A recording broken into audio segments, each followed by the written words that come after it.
Hello, what's up mga ka-J-Vlog? Welcome ulit sa panibagong video, and for today's video, another first impressions and quick review tayo or quiet nila tong nilabas, which is the Infinix Smart 9 HD. Ano kayang bago? Upgrade ba to or downgrade? Tara mga ka-J-Vlog, check natin.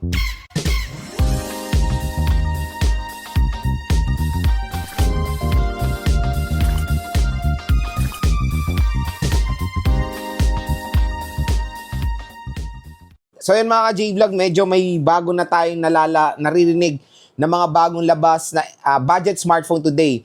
So parang ano siya eh, to be honest, I don't know kung upgrade ba to or downgrade, pero it's a new budget smartphone na kapangalan lang din ng mabentang smartphone last year, which is the Infinix Smart 9 HD.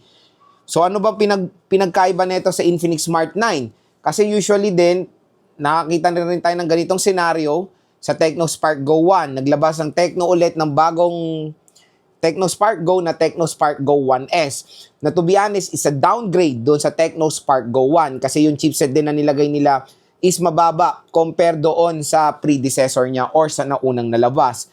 Which is ganun din yung nangyayari dito sa Infinix Smart 9 HD na medyo nakakalungkot din yung chipset nito to be honest. Pero yon, tingnan muna natin yung presyo niya. So, yung Infinix Smart 9 HD, meron siyang price tag na 3699 for the 4GB, 64GB of internal storage. Pero let's check sa online kung magkano nga ba siya. So, check natin. I think available na rin to. Nakita ko na to nung sale eh. Infinix Smart 9 HD. So, meron na. So, official store to. Same. Ang presyo niya is 3779 or sabihin na natin 38 for the 4GB, 64GB of internal storage na Infinix Smart 9. And yes, that is the only variant na nakikita ko dito sa device na to. Wala akong nakikita so far na 128GB of internal storage. Yes, wala. Wala pa akong nakikita so far. So yon, sabihin na natin 3.8. Pero again, pag meron kayong voucher, there's a possibility na makuha nyo to ng 3.5 or 3.6. So mura rin naman siya. Hindi naman siya nagkakalayo sa Infinix Smart 9, pero tingnan natin yung Infinix Smart 9 na kung magkano nga ba yung price niya.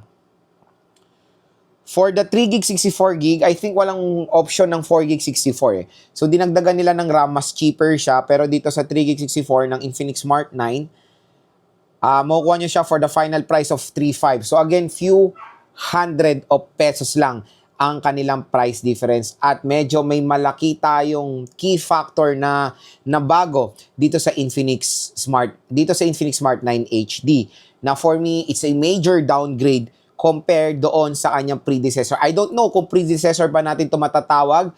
I don't know kung ano ba siya, kung affordable side ba siya. Pero again, bagong labas, meaning di natin alam kung successor or affordable side. Kasi syempre, alam niyo naman si iPhone, naglabas din ng ganyan. Di ba yung iPhone 16e na mas affordable, na mas affordable with low specs. Pero dito kasi sa Infinix Smart 9 HD, few hundred of pesos, hindi naman ganun kalaki yung price difference eh. And ang laki nung major downgrade. So yon, usapang specs muna tayo. So si Infinix Smart 9 HD ay merong 6.7 inches IPS LCD display na merong resolution na HD Plus 720p na merong 90Hz screen refresh rate. So yan na, narinig nyo na isang downgrade, yung refresh rate. Sa OS out of the box, naka Android 14 Go edition siya with XOS 14. Sa chipset, ito na yung sinasabi ko sa inyong major downgrade.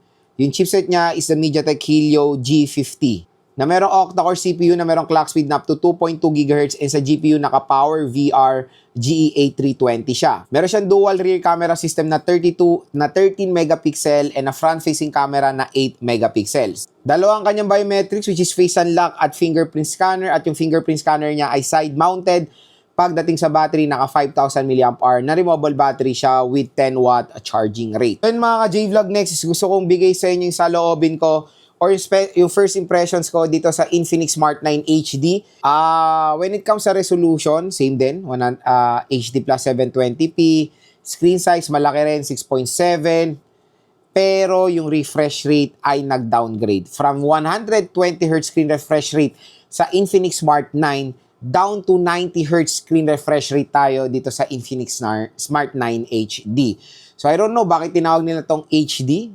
Siyempre, meaning na HD is for high definition Pero when it comes dito, syempre, mas dinowngrade pa nila yung display netong device na to, which is nakakalungkot lang na part dito sa Infinix Smart 9 HD. Next sa OS wala naman din major na difference. Pareho rin naka Android 14 with XOS 14 and again, it's a Go edition. Pero again, kahit naman na Go edition, lahat naman ng mga applications na pwede makita natin sa Google Play ay usable naman dito sa Infinix Smart 9 HD. Even though na full mga version ng Facebook, TikTok, ay working properly naman dito sa device na to. Huwag kayo mag-alala. So again, kahit Go edition siya, is all goods naman siya. Pero dito na siguro natin magagamit yung pagka-Go edition netong device na to. Kasi sa Infinix Smart 9 is for me, hindi nga okay naman yung full operating system ng Android doon eh. Hindi ko alam kung bakit Go edition. Pero dito sa Infinix Smart 9, to be honest, bagay na yung Go edition kasi low-powered yung chipset neto. So yung chipset niya is the MediaTek Helio G50 compare sa Infinix Smart 9 na Unisoc Tiger series. Yung GPU kasi rin titignan natin dito. Yung GPU ng Infinix Smart 9 is PowerVR GE8320. Sa Infinix Smart 9 is Mali G57. So again, when buying a smartphone, always look din sa GPU, not hindi lang CPU. So, yung GPU neto na PowerVR GA320 is sobrang sakit sa ulo na GPU yan. Super duper outdated na GPU yan when it comes sa smartphone. I think nakikita ko na yung GPU na yan sa mga 2018 na mga smartphone eh. Biruin mo, nalagay pa sa ganitong device. Yes, new name, MediaTek Helio G50. Pero again, pag binuklat mo yung specs ng chipset na to, sasakit po ulo nyo. So to be honest, mas maganda pa po ang chipset, mas snappy pa ang Infinix Smart 9 compare sa Infinix Smart 9 HD. So again, pag bibili kayo ng device na to, magkaiba po sila ng utak. Kaya parati kayo magiging mapanuri. Pag i-click nyo to sa online, yung HD lang nasa bandang taas. Kasi baka akalain nyo yung binili nyo, Smart 9, tapos nagulat kayo, doon sa ibang kaibigan nyo, Smart 9 din sila. Bakit mabagal tong Smart 9 ko? Hindi nyo pala alam ang in-order nyo, Smart 9 HD, hindi Smart 9, di ba? Camera and all, same lang naman din sa Infinix Smart 9 HD, which is sa Infinix Smart 9, which is maganda rin naman for me, for a budget smartphone, okay rin naman yung mapoprovide na camera ng device na to. Isa pang major downgrade, speakers. I don't know bakit pa nila dinowngrade yung speakers nito. From stereo speakers to mono speakers again na makikita natin sa Infinix Smart 8 na binigyan lang nila ng get up na up to 300% volume, di ba? So again, kahit gaano kalakas ang speaker mo, kung isa lang naman yan, medyo hindi pa rin maganda ang quality niyan compare sa dual na bass quality, di ba? So okay na yung speaker ng Smart 9, bakit pa nila ginawang single ulit? At ang pinakalas mga J-Vlog sa battery is just fine, 5K din. Wala rin any upgrade when it comes sa charging rate. So sana, yan din, diyan na lang sila bumawi sa charging rate. 10 watt din, slow charging rate na Type-C mga J-Vlog. So again, ang isa lang na bukod tangin natin nakitang upgrade dito sa Infinix Smart 9 HD compare sa Infinix Smart 9 is yung additional 1 RAM, 1 gigabytes of RAM. Na for me, hindi naman siya ganun kalaking sacrifice eh. Ang laki ng mga tinapyas eh. Tapos may option naman tayo to go 4 gig 128 sa Infinix Smart 9 na magdadagdag lang kayo ng few hundred of pesos. So yun mga ka-J-Vlog, yung first impressions ko sa Infinix Smart 9 HD. Hopefully nakatulong ito sa mga sinabi ko sa inyo kung nagbibili kayo ng Infinix Smart 9.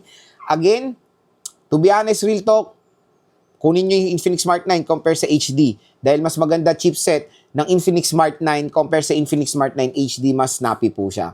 So yan mga ka-J-Vlog, again, kung interested kayo dito, i-click nyo na lang po yung link niyan sa description box.